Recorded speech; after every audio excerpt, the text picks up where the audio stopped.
Tonight's program on spirituality and recovery, the many paths to spiritual fitness, will be presented by Jerry Fouchey.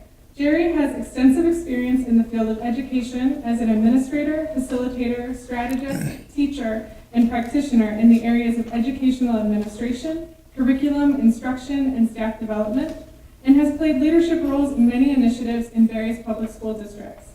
After several years as a Don Farm Sp.A Recovery Center counselor, Jerry currently serves as a personal medicine and outpatient therapist for Don Farm. He played a major role in the implementation of Don Farm's dialectical behavioral therapy and personal medicine programs. Please join me in welcoming Jerry Fouchey.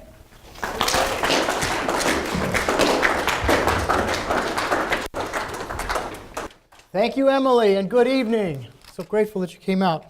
You know, this topic, spirituality, it can be kind of a big piece. You know, depending on where you are in your own thought processes. If you're early in recovery, people go spirituality stuff. Say, I mean, I got to join a church. Is that what's going on here? You know, you show up at an AA meeting. A lot of them are in church basements, and they pass a basket. It looks a lot like church, you know. And so some people get a little confused. They think we're trying to sell religion. But there are several issues out there that we want to explore tonight. I want to try to give a clear handle on this notion of spirituality and recovery. It's important to note that the goal of spirituality and mutual aid groups like AA and NA, let's be really clear about the goal, is to achieve and maintain an effective lifestyle free of alcohol and drugs. That's what the spirituality piece is all about. Similarly, other 12-step programs have developed, which are designed to address compulsive behaviors like codependence and eating disorders and gambling, sexual acting out, or whatever the compulsion. There's probably a 12-step program attached to all of them. There's about 65 of them altogether. But the common thread that ties all these diverse fellowships together is their belief in the need for a higher power, or a God as you understand him, and some kind of spiritual practice as a means to access that power. So number one, you need a power. Number two is you need a way to get there. Okay? Now, this is really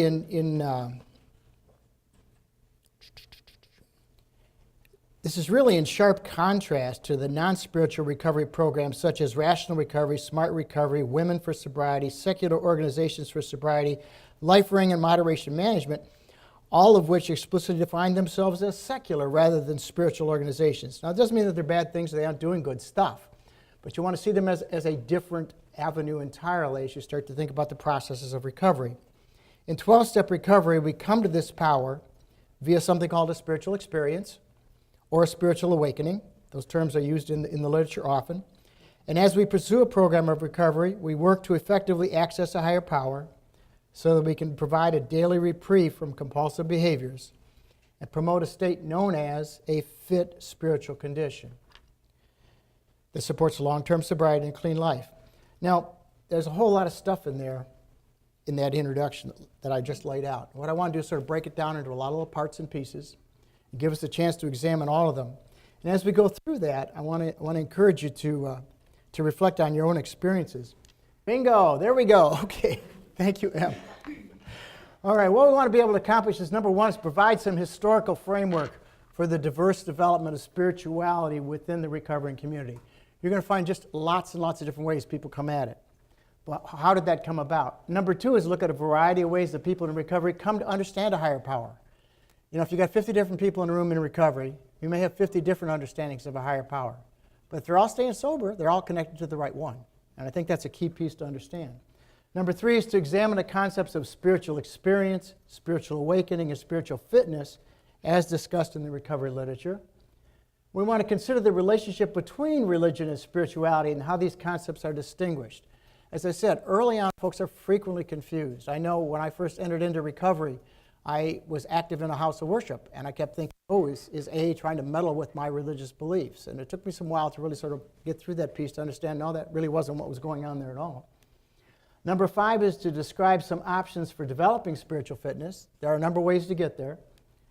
And to explore the applications of the 11th step, which may be familiar to you, sought through prayer and meditation to improve our conscious contact with God as we understand him, praying only for knowledge of his will for us and the power to carry that out. I'm going to ask you, though, to participate tonight with an open mind. You know, having done this presentation in the past, I know there are sometimes folks who come to this topic with very specific positions they hope to either advance or refute. There may be those who are strongly religious and want to confirm that recovery spirituality is in fact deeply rooted in a specific religious faith, and that we need to ignore anything in AA literature or history that just suggests otherwise. And there are those with atheistic or agnostic beliefs, and these causes them to generate an aversive response to any discussion of a higher power. Bill reminds us, however, in the 12 Untitled, he says, the principle of all scientific progress is search and research, always with an open mind. And so I invite you to come to this with an open mind. I will make a lot of references to AA literature specifically tonight. It's sort of the first documents which came out in modern recovery history. And if alcohol is not your drug of choice, then you might say, well, how is this relevant to your experience? I want to suggest up front that the principles drawn from AA experience apply to compulsions well beyond alcohol alone. And by the way, if you don't know this already, drugs of various kinds were not a foreign concept to the founders of Alcoholics Anonymous. Bill talks about taking the sedatives with his drinking, and that kind of thing. So it was a common piece there. To kind of set some sort of framework for this evening, though, in an article entitled Recovery Spirituality, published in January of 2015 in the online journal Religions, Ernie Kurtz and Bill Wright explore the varieties of spiritual practices within AA over time. He says, they really range broadly. They range from, number one, the Christianizers, who are people who harbor no room for disagreement about a very explicit Christian context that includes efforts to Christianize early AA history, elevate Christian literature as a power with AA's own, assert Christian conversion as central to the mechanism of that. And at the other extreme, they talk about the secularizers, who focus on steadily increasing the number of people who begin to look at recovery but have no religious affiliation or interest there. Many who tried AA found it too religious for their comfort, and so they went on to write that the secularizers, the members of this atheist and agnostic groups, and some AA groups, in fact, identify themselves as atheist and agnostic. So if that is your interest, you may warrant investigation. But generally to direct their 12-step efforts at this population, those who have no religion, seeking to make AA safe for atheists. Because there were some folks who got to AA and didn't feel safe. And you say, gee, how is that possible? And then after enunciating these two extremes of spiritual practice in AA, the authors eventually wrote, in our view, these two opposite things within AA probably continue for the foreseeable future. We don't see it going away right away. However, these are opposites, and so they deal with the extremes. The great majority of AA members will more likely continue to settle somewhere in the between, more often than not seeking out groups that fit their middling inclinations. But later, almost as an aside, Kurtz and White point out that a large part of the reason for this broad range of approaches to spirituality stems from the fact that AA is so decentralized that there is really no such thing as a single entity called Alcoholics Anonymous. Only AA members and AA groups that reflect a broad and ever-increasing variety of experience. It's really interesting to notice that the phenomenon is really evidenced when I would sometimes ask a new client, I said, well, have you ever been to an AA or NA meeting? And the response frequently is, yes, I went to one once, but I didn't like it. And my response is, then you need to go to more meetings because they're all different. They really are. They are dramatically different. Now, that doesn't mean some of the formats aren't similar from place to place, but you'll find things that feel more comfortable if you look around. So you want to, as we try to explore this spirituality of recovery, we need to be mindful of the challenge we face, trying to capture an understanding of a topic that's so wide-ranging and diverse. Some of you are familiar with Kevin McCauley. He's the one who did the movies Memo to Self and Pleasure Unwoven about addiction. He's an addiction advocate. And he says, if we're going to be in a program of recovery, we really don't have to find God, but we do have to look. And I thought that was an interesting way to word the pieces that are coming forward there. Sometimes in early recovery, while considering this search, many people have difficulty distinguishing between spirituality and religion. And consequently, when AA and NA talks about a higher power, newcomers often tend to equate this term with the religious notion of a supreme being of the universe, which can be particularly challenging to atheists and agnostics. But as we start to think about this. In the early days of Alcoholics Anonymous, the co-founders, Bill Wilson, who, if you're not familiar with Bill was something of a carnival huckster. He was really big at selling big and new ideas. And Bob Smith, who was sort of a straight-laced religious guy, they were sort of the yin and yang of the foundation of AA. And if you start reading into their personalities, you find some really interesting stuff. But they were looking at a way to illustrate this new spiritual practice promoting sobriety. And they had been active in the Oxford movement, which was a spiritual reform initiative in the Anglican Church. So they had that religious background, so to speak. But they modified it for their own purposes. Their new movement would welcome persons of all backgrounds in belief, or no background in belief at all, with this distinct spirituality. And the use of the term higher power, they hope to generate a clear acknowledgement of the distinction between AA and existing religious groups. People who came to AA to get sober, acknowledging some God of their understanding, and no one in AA could impose their personal religious beliefs on anyone else. So newcomers found that they found this comforting, and they can continue to have this attitude. They find it very welcoming. As Bill starts to talk about it, he says, much to our relief, and this is right out of the big book, by the way, much to our belief, we discovered we didn't need to consider another person's conception of God. Our own conception, however inadequate, was sufficient. To us, the realm of the Spirit is broad, roomy, all-inclusive, never exclusive or forbidding to those who earnestly seek. It is open, we believe, to all men and women. By the way, there is one of the justifiable complaints about a lot of the early AA literatures is written from a very male-dominant point of view. And I always invite my clients to sort of, think about it. When you're reading the Bible, when you're reading Shakespeare, you're trying to get at the author's intent and not get lost in the author's words. In the 1930s, that's the way people wrote. Okay? We just need to be conscious of that. As you start to look at, by the time you get to, in the 1950s, writing in the 12 and 12, you see some development of that.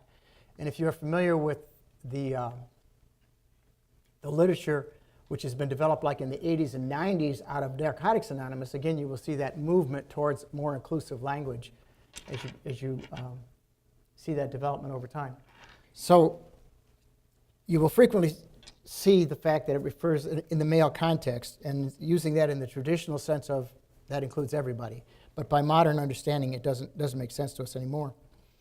So AA and NA primarily define themselves as spiritual organizations that are not religious.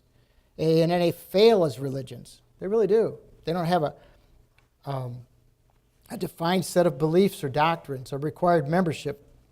Religions of the world are characterized by a clear set of beliefs, identified rules and customs and holidays and scriptures and holy books. Spirituality, on the other hand, is characterized by individuals pursuing a relationship with a power greater than themselves in order to improve their lives. In the case of recovery, stay clean and sober. Their understanding of a higher power can be very personal and unique. People in recovery often identify themselves as spiritual and not religious. Similarly, many people in recovery are both spiritual and religious, with Buddhists, Christians, Hindus, Jews, and Muslims and adherents of any faith getting clean and sober in AA and NA. Bill noted, those having religious affiliations will find nothing disturbing to their beliefs or ceremonies. There's no friction among us over such matters. In an Ed Series presentation a couple years ago, the presenters were talking about the development of NA.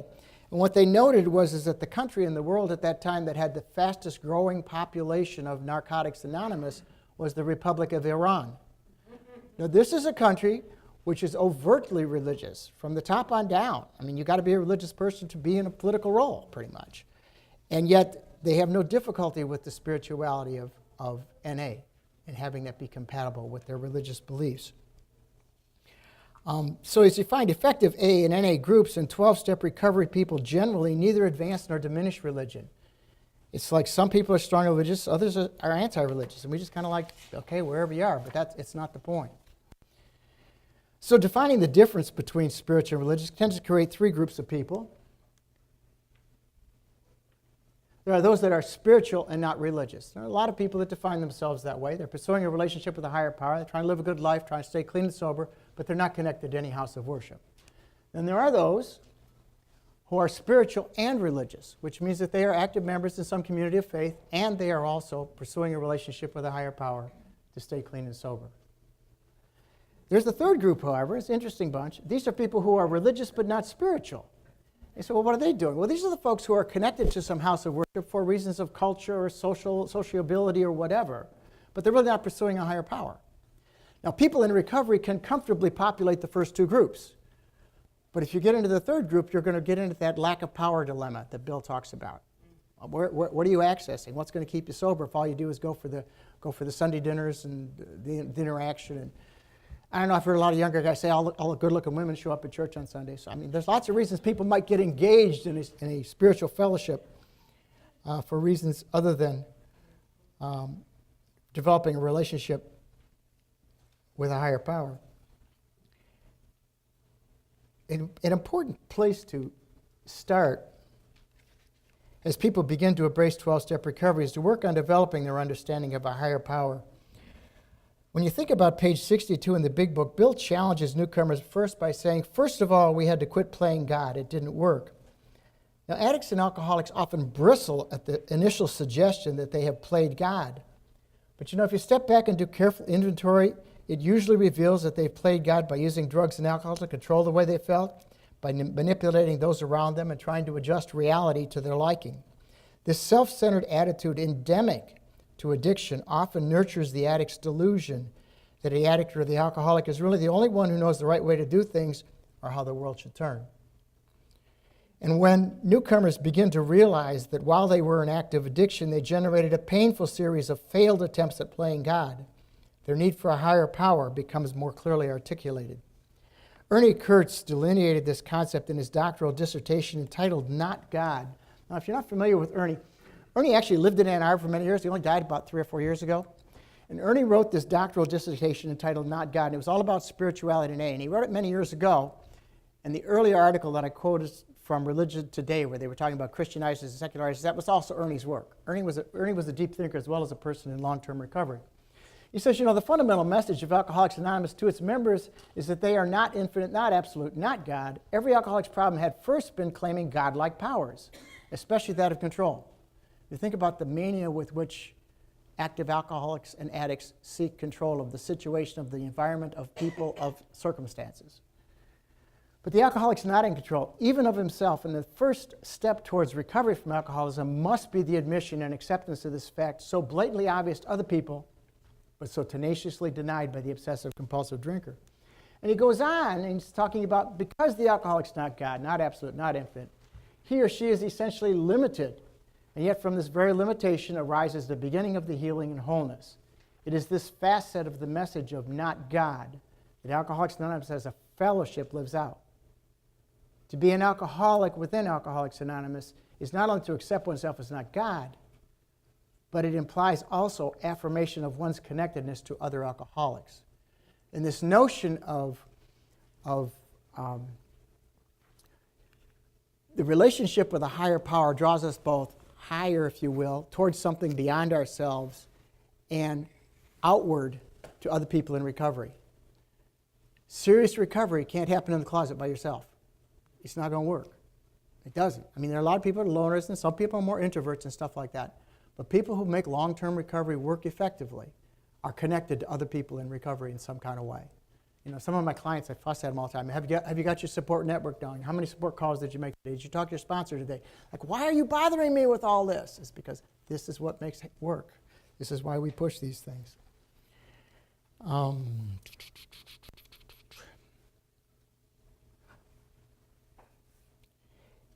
It might be helpful at this point to discuss some of the counterproductive ideas people early in recovery sometimes bring to their search for God. There are some conceptualizations of a higher power that might not provide the needed power to get sober. For example, on page 45, Bill cautions us. He says, to others, the word God brought up this particular idea of him with someone they tried to impress them during childhood. Perhaps they rejected that particular conception because it seemed inadequate, and with that rejection, they thought they were done with God altogether. So get the picture in your mind. Many folks, as youngsters, mama, grandma, somebody takes you to church for a while, or whatever house of worship you get engaged in, and you start to learn some things. Then at 12, 13, and 14, just get a little bit too big for some of that stuff. Okay? And you start going on your own, and you start drinking and drugging and doing all that sort of thing. And then at 25, 30, 35, you start getting sober, and somebody says to you, you got to find a God of your understanding. And all I have is my 10-year-old ideas of God. wholly inadequate, and I've rejected it. But have I begun to realize that there's more to it than 10-year-old ideas? This is a key piece a lot of people stumble over. Because I know, but I did that God thing a long time. I'm done with it. It's like, no, I don't think you've done it as an adult. Have you started to really embrace the notion that you can have an adult relationship with a power greater than yourself? And again, I'm not trying to be too specific in the definition of that power at this point.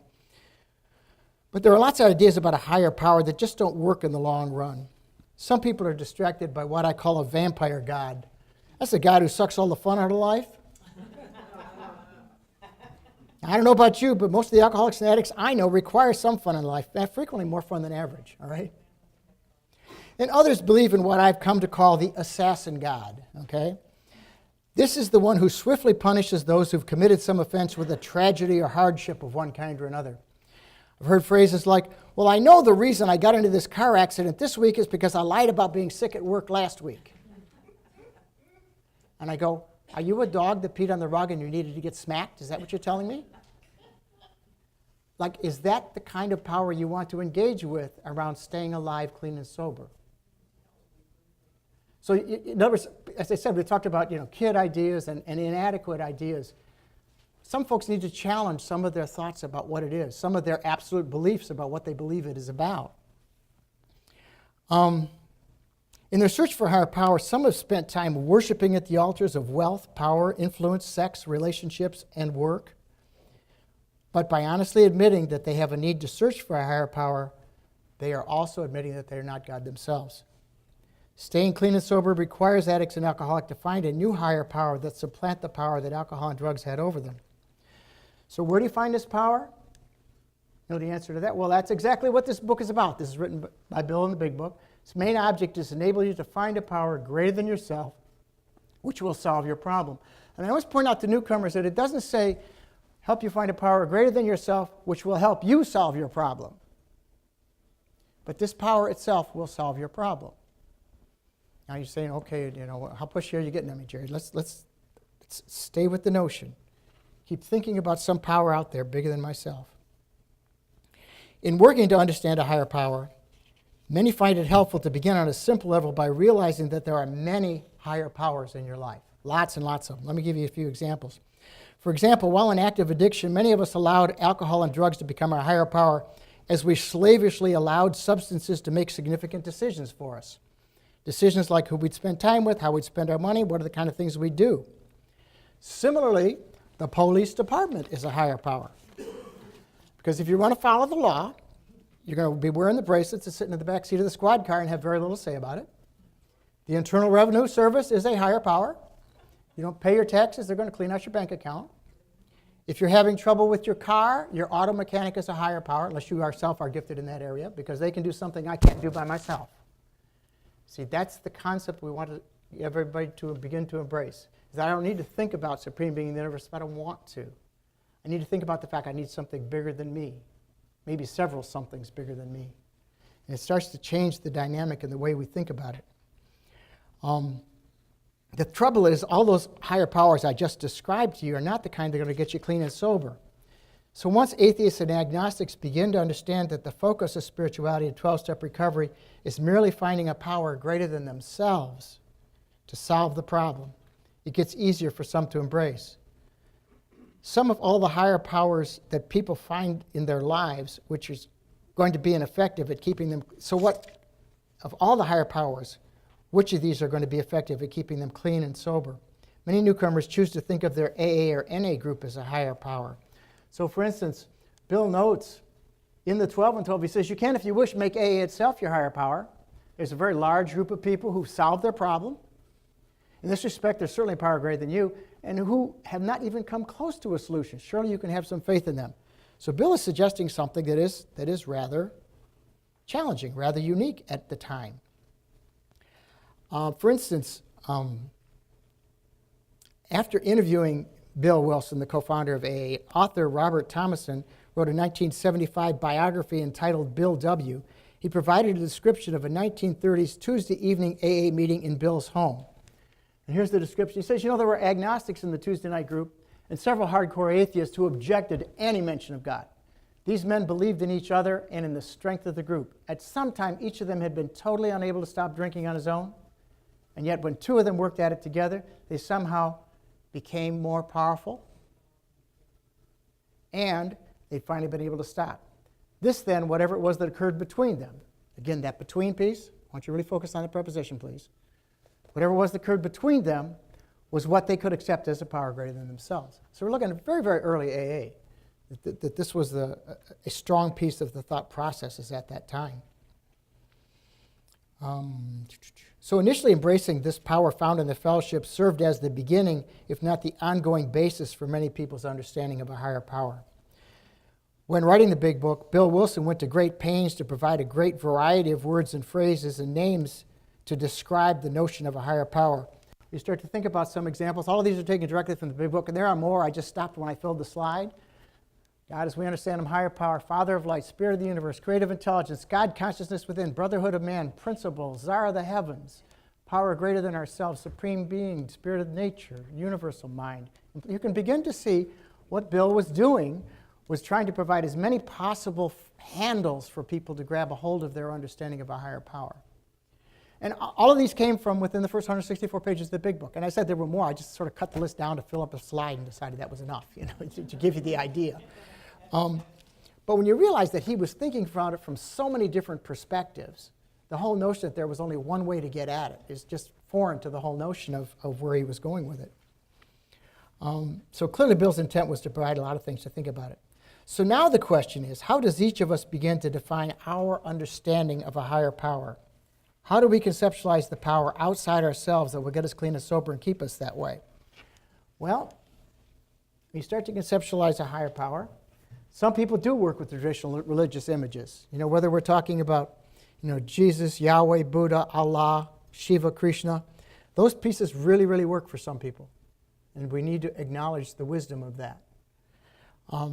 But if these aren't useful or are in fact aversive to some people, what else do we have to consider? Well, there are anthropomorphic images. By that I mean they're images of a higher power which look like a human being, which have particular characteristics.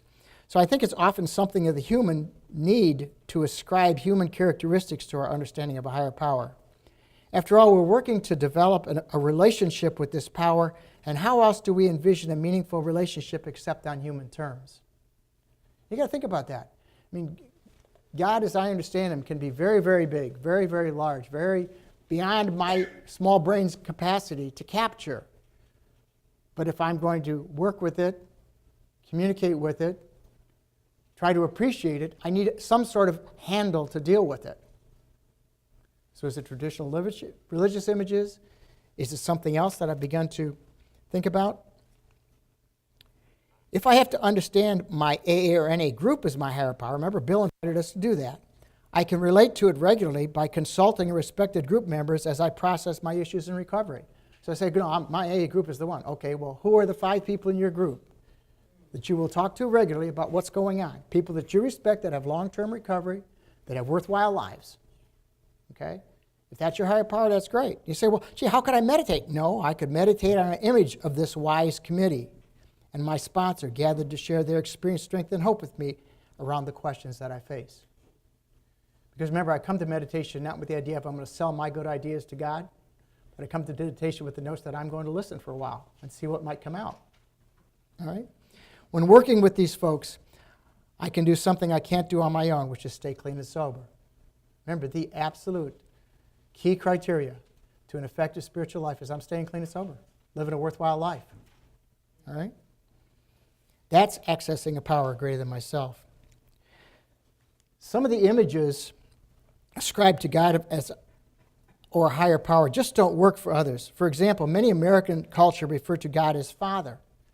But if you grew up with an absent or abusive father, it's a little difficult to generate some affection for an image like that. All right? I've also had some women tell me that any male image of God doesn't work for them since their lives have been negatively impacted by a number of badly behaved men. Okay, again, I don't have any problem with that. But see, as you start to conceptualize this notion of higher power, something bigger that can keep me clean and sober, does it really make any difference if it's male or female? Does it really? But again, you got to figure out what works for you. Because remember, I'm creating an image, adopting one to which I can relate, to which I can establish a relationship. It becomes an image of connection, so to speak. And have you ever tried to answer the question, what's God's race or ethnicity? That one will keep you busy for a while. But any conception that the human mind uses to capture the idea of a higher power is only a product of our efforts to relate to it. So you got to understand, whatever it is you're working on, it's like I'm trying to figure out how to work with it, trying to get there. People have other thoughts about it. For instance, in the fantasy literature of Star Wars, Obi-Wan Kenobi challenges us to think about a more generic power called the Force. You're laughing at me, but I'll tell you, if I listen to some people's description of a higher power, it's right on. It's right on. It's an energy that pervades and surrounds us, that can work with for either good or evil. Some in recovery conceptualize their higher power similarly as a spirit or force without a defined image or personality, which can lead to guide them to a good life. The one color always fascinated me because I was in a group one day, we were talking to clients about your understanding of a higher power, what's your image, how do you conceptualize it? And she said, my image is the color blue. And I didn't know what to do with that. So I said, please tell me more about that. And she said, well, blue, she says, it's the sky, it's the ocean, it surrounds us, it takes care of us. Okay, so that whole notion of completely eminent, completely close was what she was articulating. Because you got to remember, what am I doing in this relationship? I have some needs I bring to the relationship, and my needs that I bring to a relationship with a higher power, aside from staying clean and sober, may be different than yours. And so what's the vehicle that's going to start to make that real and neat and clear for me? So in many ways, our understanding of God is shaped by the lens through which we encounter the world and the needs we bring to the relationship. I once asked a young man in the fellowship to describe his concept of a higher power. He talked about the image of a man about 27 years old with lots of tattoos and his cigarettes rolled up in his sleeve. He was basically describing a divine version of himself. What he was saying by that was that he was seeking an eminent companion higher power whose relationship would guide, support, and inform.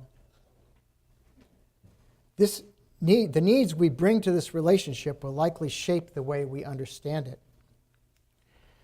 And then, of course, my friend Jodie Foster. Anybody who knows me at the time knows I have a crush on Jodie. But Jodie did a movie back a long time ago entitled Contact. You may be familiar with it. She was a scientist. And Jodie, as a scientist, goes through a space porthole in this movie onto another planet and is greeted by an alien. And the alien on the other side looks just like her dead father. Now, she knows it's not her father. Okay, he's been dead 20 years or more at that point.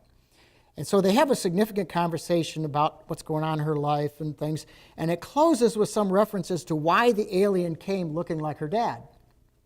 And the conclusion becomes obvious as you watch the film.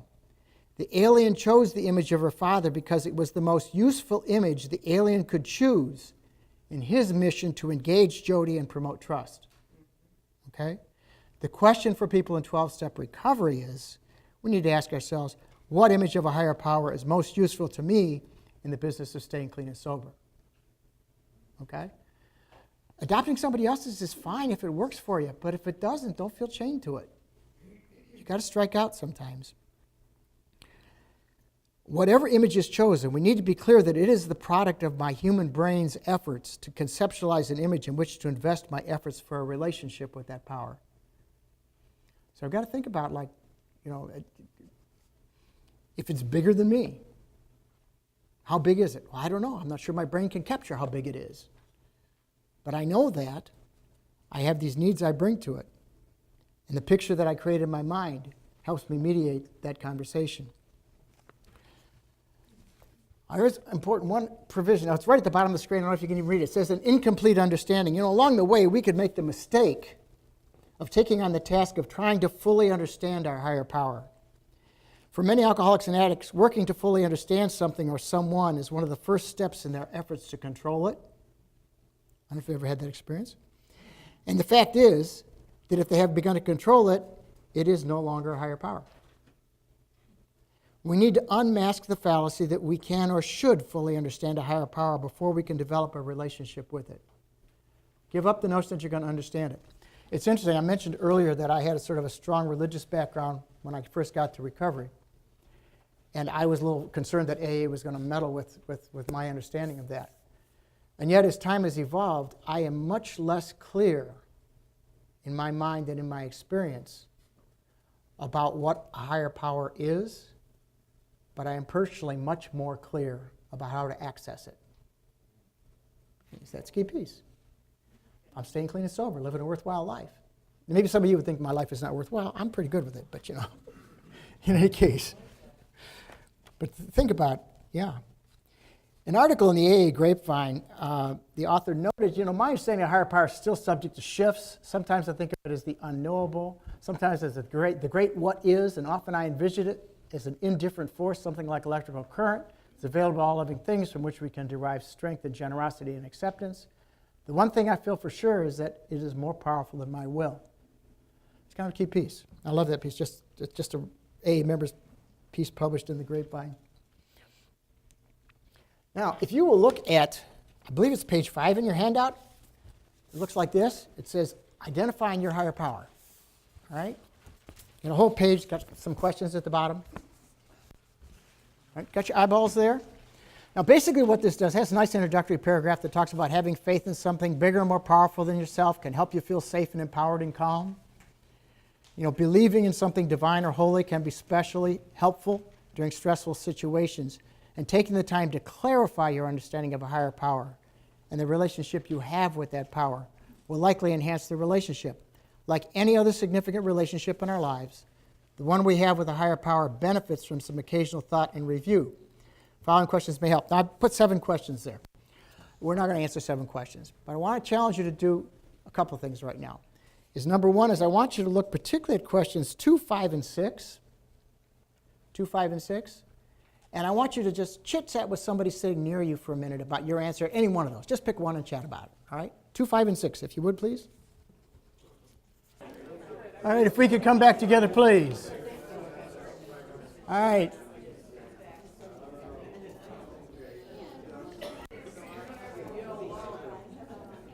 All right. No, I mean, we could spend a whole hour just sort of going through these questions and talking about them.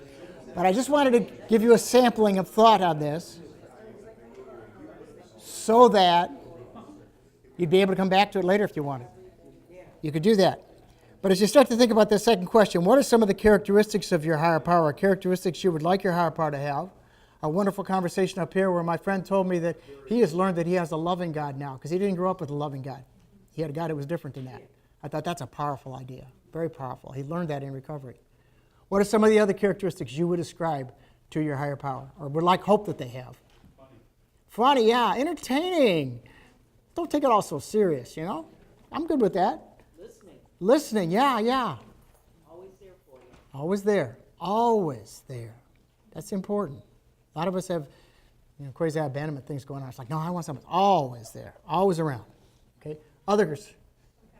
Compassionate. Yes. One I can trust. Trustable. Yeah. So you start to see, but when you start to articulate that, you start to realize how the relationship is evolving and how it's different today than maybe it was a year ago or 5 years ago. Okay? As you start to think about number 5, how are your interactions with others in life generally different because your belief in a higher power? So what do you do different because you got something going on with a higher power? I'm much more kind. Yeah. That's important. I need to be kind. I'm more honest. I'm more tolerant. These are powerful concepts. You understand what we're talking about now? This is living a quality life, pursuing clean and sober. Last but not least, I have a miracle.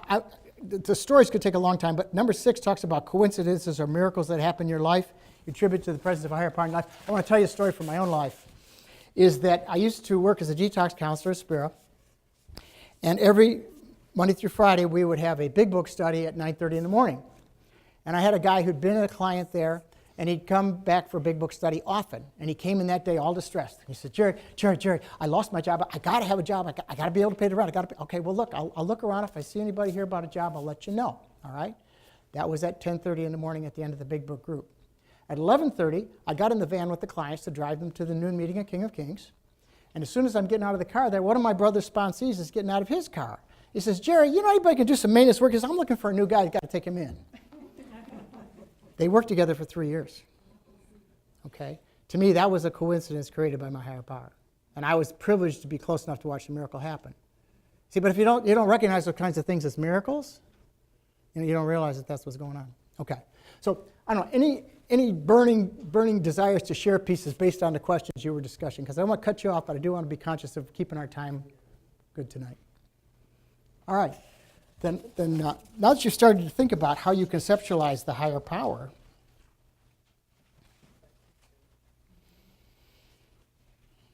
as we work to understand the terms spiritual experience and a spiritual awakening, we can look at the second appendix to the Big Book. Now, the second appendix to the Big Book, remember, these are two terms that are used in the literature, and they talk about something happening to us. And people have all sorts of interesting ideas about what this means. So in the second appendix to the Big Book, which came out in the second edition, talks about the terms spiritual experience and spiritual awakening are used many times in this book, which upon careful reading, he's telling you what it means now, shows the personality change sufficient to bring about recovery from alcoholism has manifested itself among us in many different forms. So that's what he says. We're talking about spiritual experience, spiritual awakening. Sometimes people are thinking clouds are parting and angels are coming down, or something really dramatic is happening. He says, well, it is dramatic, but the dramatic thing is there's a personality change sufficient to bring about recovery from alcoholism. That's the dramatic thing that's happening. Okay? Except he says, the reason he put this in the second edition of the Big Book was that in the first edition, some of the interesting stories at the beginning sort of talked about these sudden experiences that people had where they really, boom, they woke up. They were struck. You know what I mean? I get a little dramatic sometimes. But the bottom line is, he says, some of us had sudden and spectacular upheavals. He says, but the problem was, when I wrote all that in the first edition of the book, some of you thought you had to have a spectacular upheaval or you weren't genuine. And then he went on to say, no, many of us had the education we provided that developed slowly over a period of time. It's interesting, he drew from the work of William James, who wrote a book entitled The Variety of Religious Experiences. He talks about the different ways people came to believe. Matter of fact, you can go to the library and get this book today, read the same book Bill was reading back in the 30s. But the point he was trying to make is that sometimes people come to this change, this awakening, this personality change sufficient to recover from alcoholism over a period of time. He says it more often happens that way than the sudden and spectacular thing. He says, in fact, frequently other people notice it before the person themselves does. Now, this is interesting because I've had the privilege of working for a treatment agency where I worked at detox and I'd watch the clients come in. In the first couple of days, they're just puking and crapping their pants and they're in terrible shape, okay? You're taking their blood pressure every minute. They're telling you how terrible they feel. You're just doing the best you can to keep them there, keep them safe, do what you can. And so then by the time you get to day 3, 4, 5, depending on what they're doing in their physical condition and stuff, they start getting better. They're going to meetings. You got to get a sponsor. I don't want to do that crap. I don't want to call anybody. You fuss, boom, boom, boom, boom, and then some of them would go onto the farm.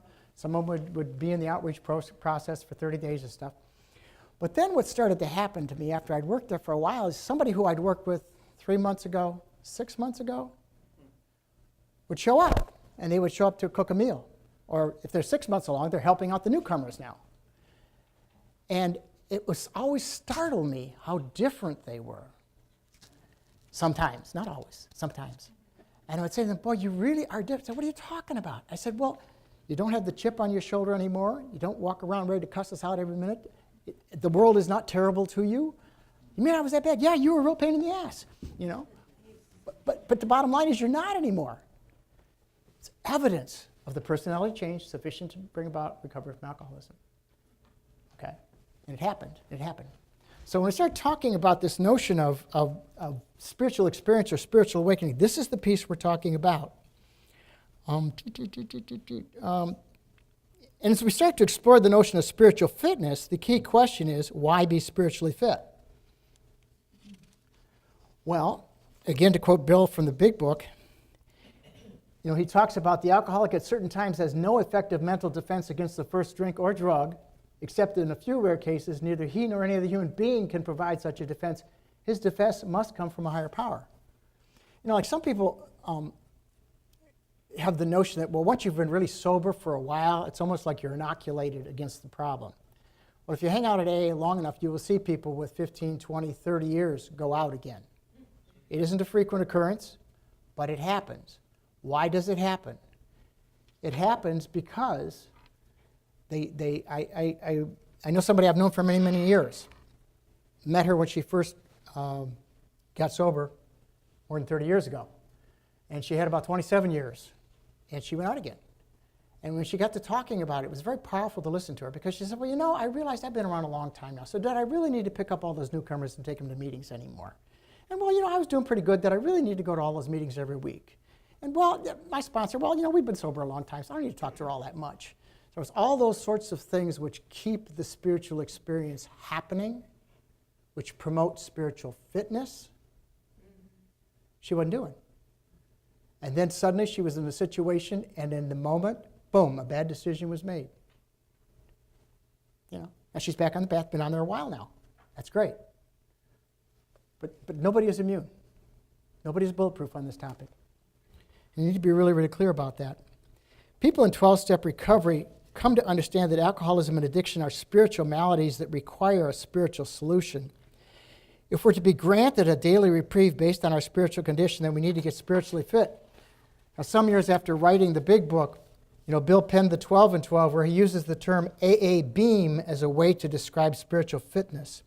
In discussing the 9th step, he talks about, he says, first we'll wish to be reasonably certain that we are on the AA beam. And I sort of got this picture of the 1950s Martian movies with the beam coming out, you know, of the robot's head. But we had to get on the AA beam, you know. And then a little later on, he's discussing the 12th step. He says, without necessarily taking the first drink, we often realize we get quite far off the beam.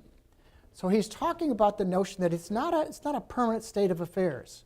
If you think about physical fitness, I can get really physically fit, all right? But if I take a month off, start to put on a little weight, get a little soft. Okay, at my age, it happens faster, too. But anyway, so you start to get this sense of this. And where am I here? He says, but you know, he describes this place of spiritual fitness. He says, you know, we're not fighting it. We're not fighting alcohol. Neither are we avoiding temptation. We feel as though we've been placed in this position of neutrality, safe and protected. We have not even sworn off. Instead, the problem's been removed. It doesn't exist for us. We're neither cocky nor we are afraid. In other words, if I am spiritually fit, he talks about we can go any place on the face of the earth and be just fine. You know, this whole notion, I can't ever walk in a bar again. I can't be at a party where they're serving alcohol. I can do those things if I'm spiritually fit. But see, this is my indicators, okay? If I had a stressing week, I show up at a party and I start counting people's drinks, it's time for me to get the hell out of the house, okay? Because I'm not spiritually fit now, all right? I know that. But you see, the more you pay attention to this notion of spiritual fitness, you can be in any, it just doesn't bother you. It doesn't concern you at all. And that's what he's describing here, is this notion of spiritual fitness. So the question is then, how do you get spiritually fit?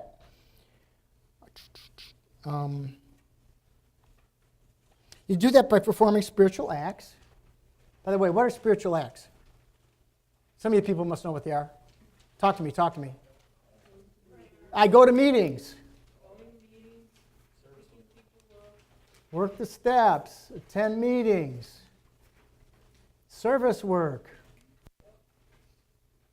prayer and meditation. Okay, working with our sponsors. I mean, you guys know this stuff. This is how you do it. This is not magic. This is not difficult. You can start doing this stuff 3 days in.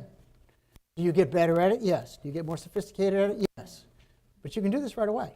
You need not be distracted. Oh, pardon me, I forgot one. Okay, supporting the newcomer. Yes, exactly. All right. So then it's talking about, the great fact is just this and nothing less, that we have had deep and effective spiritual experiences.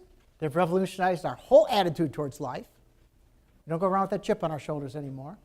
Towards our fellows, towards our God's universe. The central fact is today we have absolute certainty that our Creator has entered into our hearts and lives in a way that is indeed miraculous.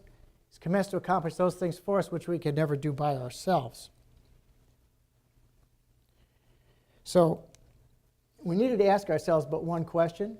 Do I believe, or am I now willing to believe that there's something, power greater than myself? And as soon as a man or a woman can say that they do believe, or is willing to believe, they assure them that they're on their way. That's all you have to do. I'm willing to try it. That's good enough. We don't have to assent to any big list of beliefs or particular practice. Just saying, I'm willing to try it is enough to get started. I think that's pretty powerful. There are some cautions, though, to consider.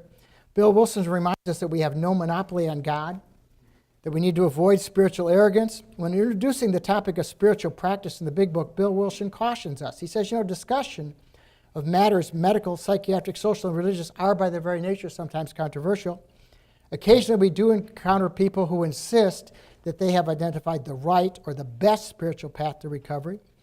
But if we're coming from a place where the purpose of a spiritual practice is to create worthwhile lives based on a lifestyle free of alcohol and drugs, then the criteria we use to assess the validity of any particular spiritual practice is simply, is the person pursuing this path living a worthwhile, clean, and sober life? And if the answer is yes, then that person is on the valid, or if you will, the right path. In an essay entitled God as We Understand Him, The Dilemma of No Faith, written in April of 1961, Bill Wilson said, here's a recent example of the high cost of spiritual pride. And it's kind of a long piece, but I just thought it was rich enough that I should take the time for it. So there's a very tough-minded prospect, talking about a newcomer, taken to his first AA meeting. The first speaker had measured in his drinking pattern. Hey, this guy really knows how to drink. I belong here. I drink just like he does, okay? And the prospect seemed impressed. The next two speakers themed their talks on God as I Understand Him. That could have been good, but it wasn't. The trouble was their attitude, the way they presented their experience. They did ooze arrogance. In fact, the final speaker got so far overboard on some of his personal theological convictions. Quite outspoken, yet implicit in everything they said was the same idea. Folks, listen here. We've got the only true brand of AA, and you'd better get it. Now, the newcomer, having some reservation about this overt religiosity, said he'd had it, and he had. His sponsor protested that, no, these guys aren't really good AA. You shouldn't be listening to them. But it was too late. Nobody could touch him after that. He also had a first-class alibi for yet another bender. And when last heard from, an early appointment with the undertaker was seemed probable. And so Bill talks about, it's like if we get all goofy saying stuff, because I've been at meetings where people will start getting overtly religious. If you're going to get sober, you have to believe that. I say, stop. You're not talking AA anymore. You're doing something else. No, you have to stop that. I have to get up and believe because I came for an AA meeting tonight. It's not an AA meeting anymore. Okay? And I think it's important that we realize that. Now, there's nothing wrong with people saying, I attend a house of worship and I get a lot of support there. But I was at a meeting not long ago where some guy was trying to do an advertisement for some kind of series being done at his house of worship. I said, no, stop. We don't do commercials. We don't do that. And people look at me like, no, I've been around long enough. We just don't do that stuff. We need to be clear sometimes about what we do and what we don't do. In terms of, in our personal stories, Bill explains, in our personal stories you'll find a wide variation in the way each teller approaches and conceives of a power which is greater than himself. And whether we agree with approach or conception makes a little difference. There are questions each individual has to settle for himself. But on one thing, however, these men and women are strikingly agreed. Every one of them has gained access to and believes in a power greater than himself. And this power has in each case accomplished the miraculous, the humanly impossible. So that notion that we've got to a whole different place, regardless of what the name of your higher power was. When I worked at Sp.A Detox Center, I would occasionally encounter clients with strong religious backgrounds who had been active in their community of faith throughout their addiction and who were reluctant to explore 12-step spirituality because it was viewed as a departure from religious orthodoxy. And it's interesting because, and I mentioned that I had a small version of that problem myself when I got started in recovery. This phenomenon is also discussed in the 12 and 12 because he talks about the skeptical people coming at AA, and he says, now let's take the guy full of faith but still reeking of alcohol. He believes he's devout, go to church every Sunday, been going to Wednesday night prayer meeting. So, well, I stopped at the liquor store on the way home, but, His religious observance is scrupulous, always there. To clergymen, doctors, friends, and families, the alcoholic who means well and tries hard is a heartbreaking riddle. The answer has to do with the quality of faith rather than its quantity, though. You got a whole bunch of it, but I'm not sure you got the right kind is the question. The fact was, we really hadn't cleaned house so that the grace of God could come in. No deeper, meaningful sense had we taken stock of ourselves, made amends to those we'd harmed, or freely given to any other human being without demand for reward. The love of God and man we understood not at all, and therefore remained self-deceived and so incapable of receiving enough grace to restore us to sanity. That whole notion, and it is hard for some folks because they have been raised to believe that their house of worship is the answer. And they've been going there a long time, and so on and so forth, but they haven't figured out how to make it work for them in terms of keeping sober. I challenge these folks to consider 12-step spirituality as the path to more effectively assessing a higher power of their chosen religious faith. I've never met anybody who did not benefit from working the steps regardless of their faith. In the essay referenced earlier by Ernie Kurtz and Bill White, the authors suggest that spirituality can be summarized in 2 words. The spirituality we witnessed today can be summed up in 2 words, and both of them are prepositions. We bumped into these a couple times already tonight. The 2 prepositions are beyond and between. Beyond, at its most basic level, spirituality and recovery is about adopting behaviors and attitudes that lift us up and beyond ourselves towards something bigger, a higher power as we understand it. But equally important, spirituality's second preposition is between, that the spirituality challenges us to develop transparency and significant connections between ourselves and others who are traveling this path. This is not a spirituality of isolation. It's not about me and God in the closet. It's got to be an out there thing. Essential to the nature of this spirituality and recovery is developing transparency and connections with others. But I talk about transparency, I talk about, it's like there are no secrets. Everybody doesn't need to know everything, but somebody knows everything. Or some group of somebodies know something. And what's interesting is the more transparent we become, the easier it gets over time. Get to the point that there's very little secret about anything we do. We become beyonding and betweening beings. Beyonding and betweening beings. I'm not sure those are real words, but I like them anyway. When Bill first met with Dr. Bob, he simply told his story to Dr. Bob and expressed a willingness to try what Bill had done. And years later, Bill described that meeting. Here's what he said. He said, you see, our talk was a completely mutual thing. I knew that I needed this alcoholic as much as he needed me. This was it. And it was this mutual give and take at the very heart of all of AA's 12-step work. So this is Bill writing. Remember, Bill's been sober for about 6 months at this point. He's talking to Bob, who was good and drunk the day before. And he says, I needed him as much as he needed me. That's a very powerful notion. The notion of continuing to work with newcomers, continuing to do that first step work. It's kind of important. This is 11th step, of course. We mentioned it earlier. Sought through prayer and meditation, improve our conscious contact with God as we understand Him. So we spent a lot of time talking about do we understand Him part. But what do we pray for? We pray for knowledge of His will and the power to carry that out. Now, the relationship with a higher power, like any significant relationship in our lives, takes time and energy to develop. We need to spend time with God as we understand Him, get to know this entity directly and through others who share some common belief. We need to find out what is valued by our higher power, what is needed to make the relationship work.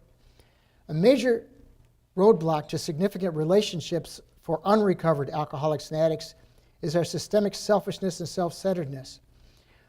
But as we pursue a relationship with a higher power, we work steps 3, 4, 5, 6, 7, 8, 9, and 10, chipping away at that selfishness. We go to meetings, we work the steps, we do service work, we talk to our sponsors, we work with newcomers, and we start to learn how to pray and meditate. This is something quite foreign to active addiction. But let's talk about prayer and meditation specifically now. As the book points out, we can make some definite and valuable suggestions there based on the rich and varied experience of those in recovery. What could spirituality in AA or NA look like? Prayer is often defined as simply talking to our higher power. But what does that look and sound like? As we think about this movement from self-centeredness to selfishness, prayer could begin to change over time.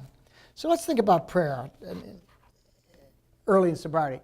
So I'm in Spirit Detox Center, and I've been sober 3 days. Okay, and here's my prayer. All right, God, I went to a meeting last night, told me I need to pray. Okay, so please, keep my junkie ass sober.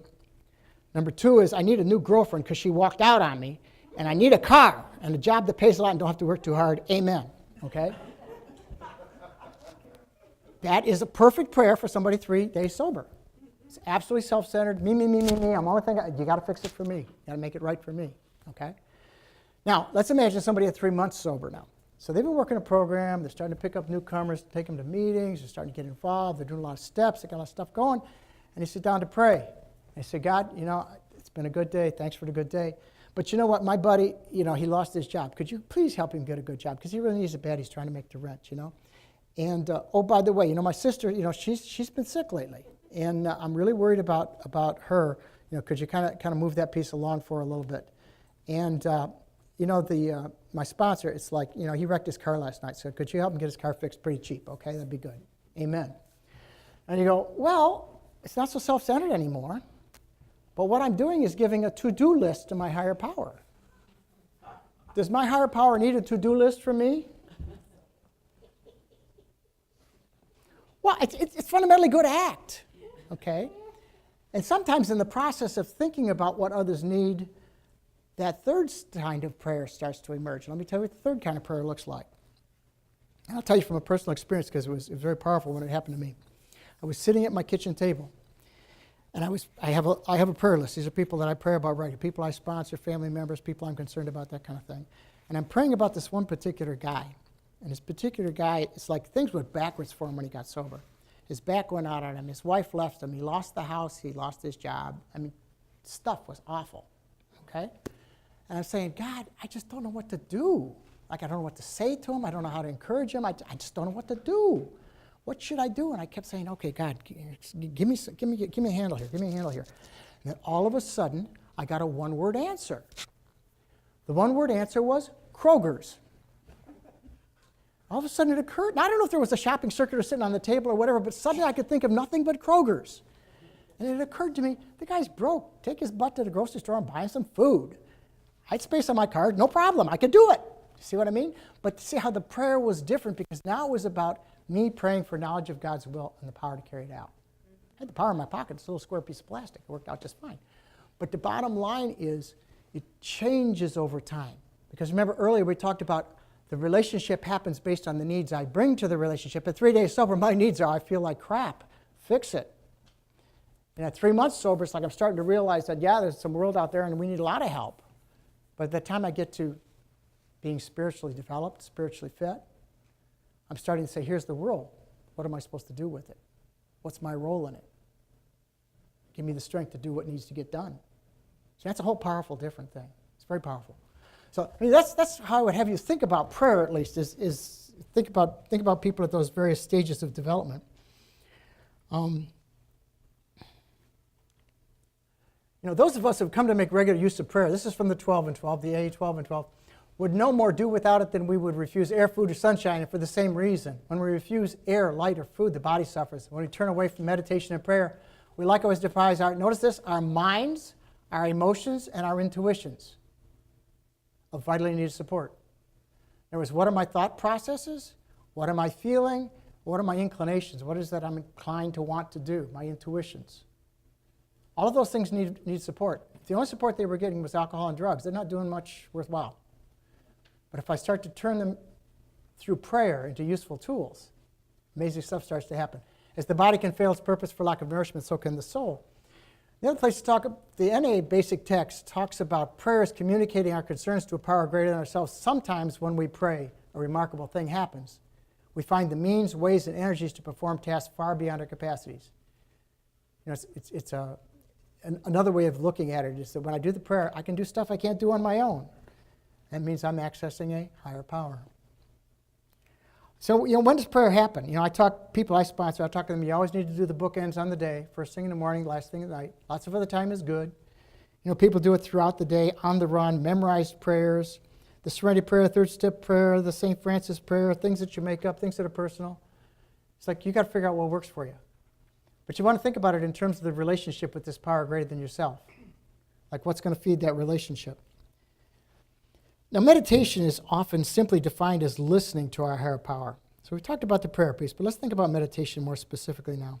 So how do we get more conscious of our higher power?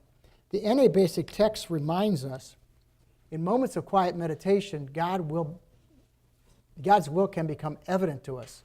Quieting the mind through meditation brings an inner peace and brings us into contact with the God within us.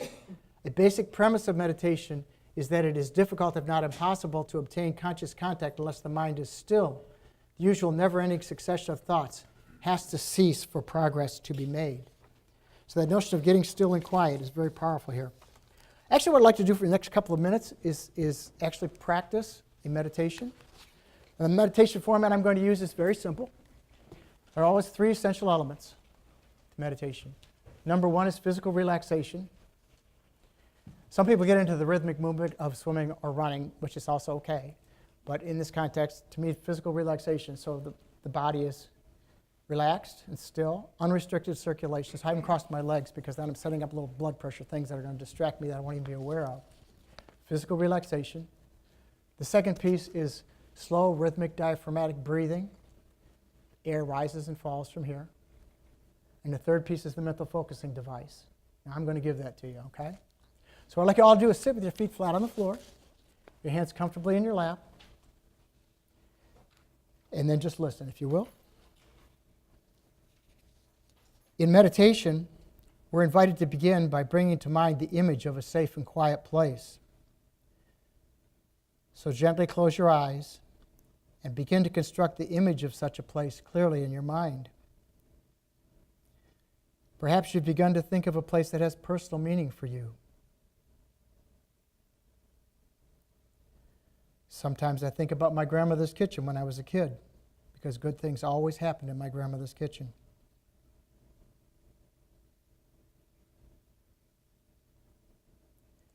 If you're having trouble identifying such a place, you can borrow this one.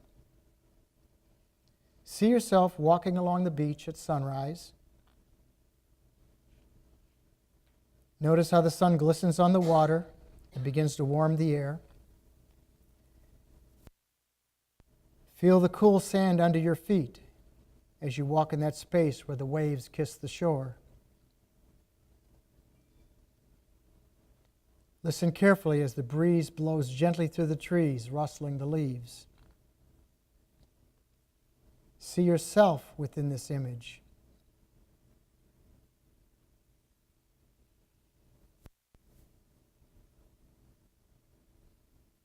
Once there, look around carefully and take in the details of your surroundings. What are the things you see? The sensation you feel? The sounds you might hear? The scents that might be in the air?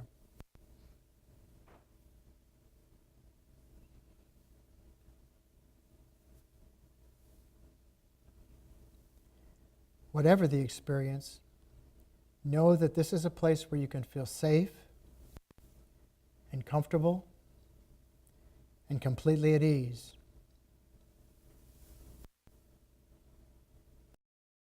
What can possibly come to you in this safe and quiet place?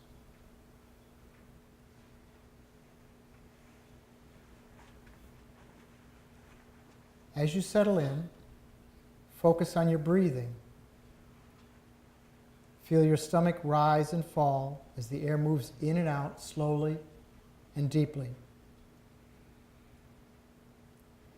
Begin to experience the sense of calm that can come when resting in a safe and quiet place.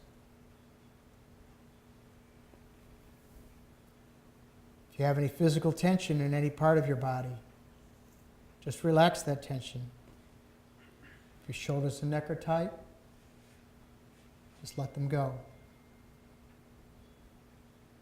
If you find yourself clenching your fists or tapping your feet, just let them be at ease and focus once again on your breath.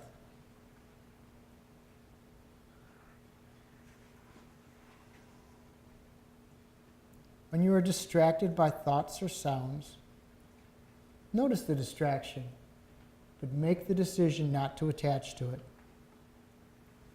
You want to think about distractions as if they are dry leaves that can be blown to the side by a gentle breeze, and then gradually return your thoughts to the movement of your breath.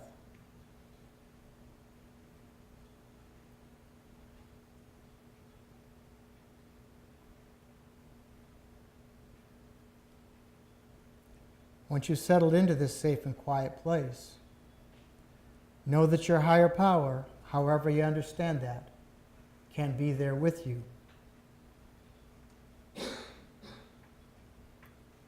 Invite your higher power into a conversation.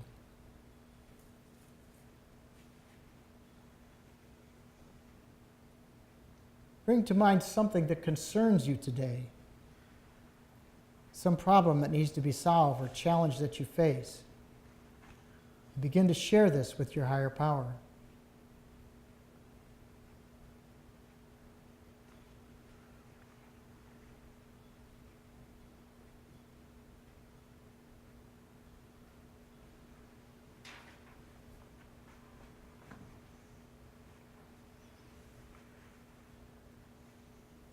As you describe your concerns to your higher power, ask for your higher power's guidance and support.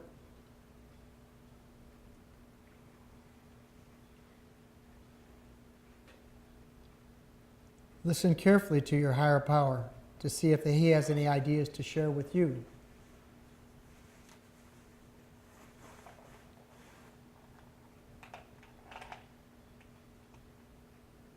Make the decision not to be burdened by all your earlier frustrating and fearful thoughts about this situation, and open your mind to entirely new ideas.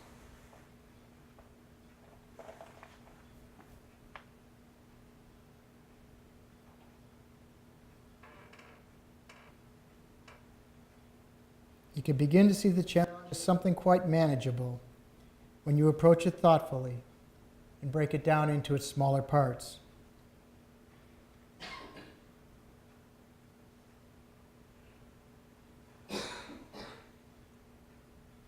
Once again, if you find your thoughts wandering, gently move your attention back to the breath and eventually to your chosen topic as the gentle breeze dispels the distracting thoughts.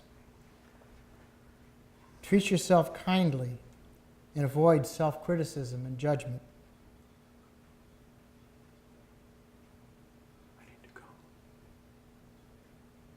As the conversation draws to a close, bring to mind something for which you are grateful. Perhaps some problem has been solved or some resource found.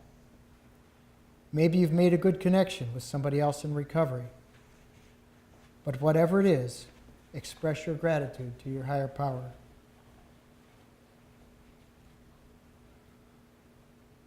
As the conversation finishes up, thank your higher power for this time together. Know that your higher power is always ready to meet with you whenever you are willing to step aside and get quiet and seek your higher power's presence.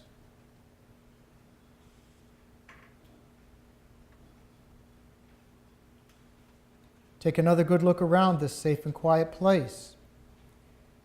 You want to get this image firmly in mind, because this place too is always available to you. We need only step back from the day's activities, be quiet for a moment, and seek our higher power's presence.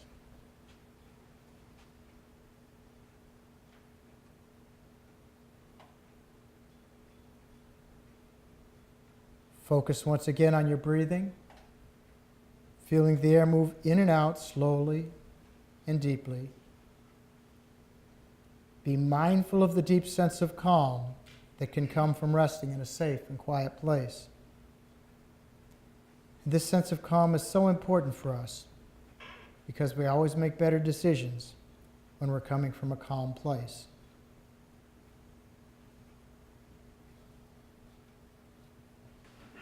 By the way, the sunset is over the Gulf of Mexico and Florida.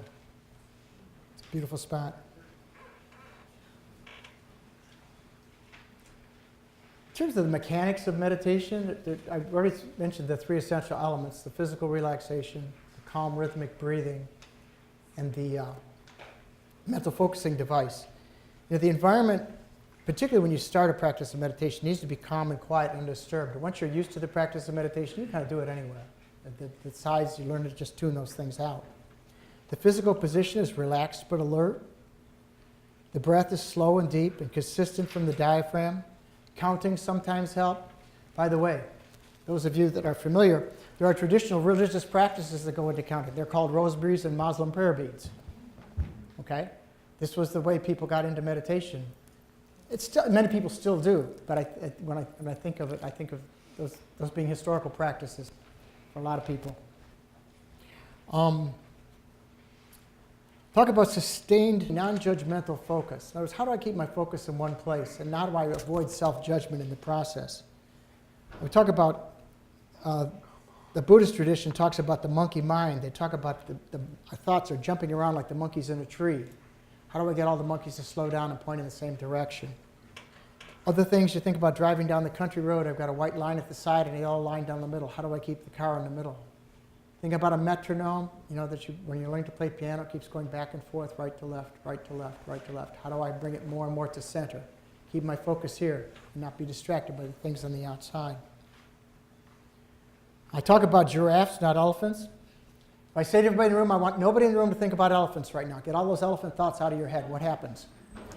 All you think about is elephants.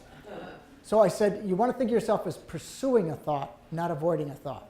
So if you have something come up in meditation that's really bothering you, don't try to stop thinking about it. Pick something else to go to. The giraffe, giraffes instead of elephants. We acknowledge the distraction, but we don't try to stop them. We pursue new thoughts. Safe and quiet place. What place works for you? I talk about my grandmother's kitchen. I haven't been there in nearly 50 years, and yet I still have a clear picture in my mind of the aqua paint on the walls and the sunlight coming through the Venetian blinds on the oilcloth, tablecloth, and the clock over the stove. I can still see it clearly. Good stuff always happened there. Repetitive sounds, motions, words. Gandhi talked about the repetitive motions of spinning busied the hand so the mind was free to move heavenward. Detox used to have something called knittervention, where they taught knitting, the repetitive motions, or the coloring pieces that some people do for meditation. These are all things that can promote that inner calm, that sort of thing. There are 2 free phone apps that I recommend. One is called Breathe, B-R-E-A-T-H-E. It has a whole bunch of meditations that are absolutely free. You can pay a subscription and get additional stuff. I've never run out of the free stuff. Okay? There's also one called OMG, I Can Meditate. So again, if that's one of the places you go, I encourage you to think about that. So those are some things to support your meditation. As we start to wind down here, finding our own way is another matter. This comes from It Works How and Why, which is the NA 12 and 12. It says, we may have a basic understanding of what prayer and meditation are, prayer being the times we talk to a higher power, meditation when we listen for a higher power's answers. We may not be aware of the many options that are open to us. It's only by being open-minded, by taking action, that we are likely to find what is right for us as individuals. If we find that everything feels strange, then we practice a form of prayer and meditation until it no longer seems unnatural. So I think it's interesting. And he makes it very clear. Try all kinds of stuff. If it doesn't feel good, quit, do something else. But you're not allowed to say, do nothing. You got to keep doing something, okay? Until it no longer seems unnatural. Many of us have adopted an eclectic approach, just little pieces from here, there, and everywhere, from a variety of sources, and combining those to provide us with the greatest comfort and enlightenment. Bill cautions us. He says, the spiritual life is not a theory. We have to live it.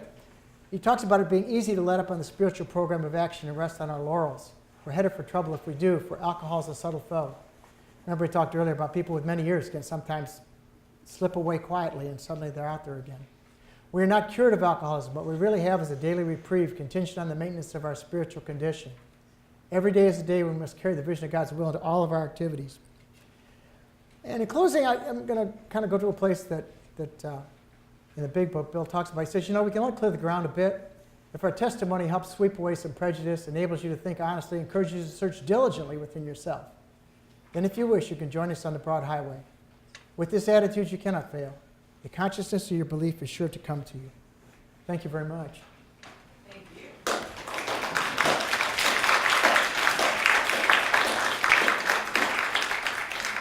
I didn't know if there were any questions. I'm happy to chat. We have a couple of minutes, or I can hang out afterwards, whichever works better for you. Questions? Yes, sir. The question is, how much of a spirituality can you develop? You're not using the notion of a supreme being will generally come from religious sources. I think you can get quite developed spiritually. Because recall, if you go back to the very beginning when we talked about the criteria we use for effective spiritual practices, somebody's living a good life and staying clean and sober. And there are lots of people doing that don't have any affectation to a supreme being of the universe. So I don't see any limits there. I think it really is a question of what needs do I bring to the relationship, And how authentically do I act with it? If you go back to the image, I said, well, okay, we got to pray and meditate. 11th Step challenges us that with 12-step group, okay? How do you meditate if you believe that your AA group is a higher power? I sort of gave you an illustration there. You know, how do I imagine checking in with those people? How do I imagine a wise committee of them sitting in front of me as I ponder the questions I wrestle with? How would they respond? I think that's a very powerful way to think about it. So if that's useful, yeah. Others? Okay, well then thank you very much, and I'll hang out a little bit if somebody wants to talk individually. Good, thank you.